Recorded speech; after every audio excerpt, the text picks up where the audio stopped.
आज मैं तुम्हें एक ऐसे राक्षस की कहानी सुनाने जा रहा हूं जिससे तुम पहले भी कई बार मिल चुके हो।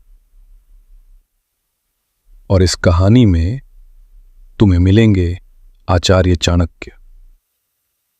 सदियों पहले की बात है।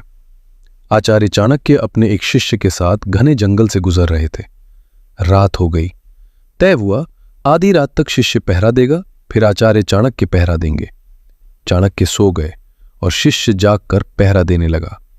तभी एक आवाज गूंजी, तुम मेरे इलाके में आ गए हो, मैं तुम्हें मारकर खा जाऊंगा। शिष्य चौंक गया, चारों तरफ देखा, कोई नहीं। फिर ध्यान से देखा, एक छोटा सा आदमी खड़ा था। शिष्य हंसा, ये मुझे मारेगा। उसने उसे ठोकर मारकर दूर फेंक दिया। लेकिन वो फिर वापस आया और इस बार थोड़ा बड़ा। फिर वही आवाज, मैं तुम्हें मारकर खा जाऊंगा। शिष्य गुस्से में आ गया। जितनी बार वो उसे मारता वो उतना ही बड़ा होता जाता। धीरे धीरे वो राक्षस शिष्य के बराबर हो गया और फिर युद्ध शुरू हो गया। आधी रात हुई। आचार्य चाणक्य जागे। उन्होंने देखा एक विशाल राक्षस शिष्य से लड़ रहा है।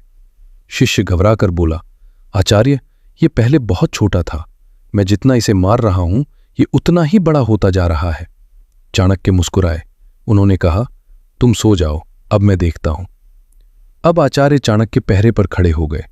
राक्षस फिर गरजा, मैं तुम्हें मारकर खा जाऊंगा। लेकिन चाणक्य शांत रहे।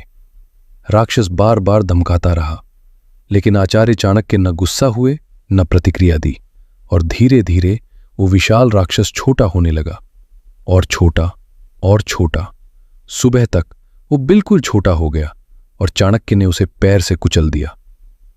सुबह शिष्य ने पूछा, आचार्य, वो राक्षस क्या था? चाणक्य मुस्कुराए और बोले, वो राक्षस नहीं था, वो तुम्हारी परिस्थिति थी। आज तुम्हारी जिंदगी में भी ऐसी कितनी बातें हैं जो असल में छोटी हैं, लेकिन तुम्हारा अहंकार, तुम्हारी प्रतिक्रिया उन्हें राक्षस बना देती है। आचार्य चाणक्य कहते हैं, जिस बात को तुम महत्व देते हो वही तुम्हारे जीवन में बढ़ती है। अगर जीवन में शांति चाहिए तो हर लड़ाई लड़ना जरूरी नहीं। कुछ चीजें शांत रहकर भी जीती जाती हैं। याद रखना, हर समस्या राक्षस नहीं होती, लेकिन तुम्हारी प्रतिक्रिया उसे राक्षस जरूर बना देती है।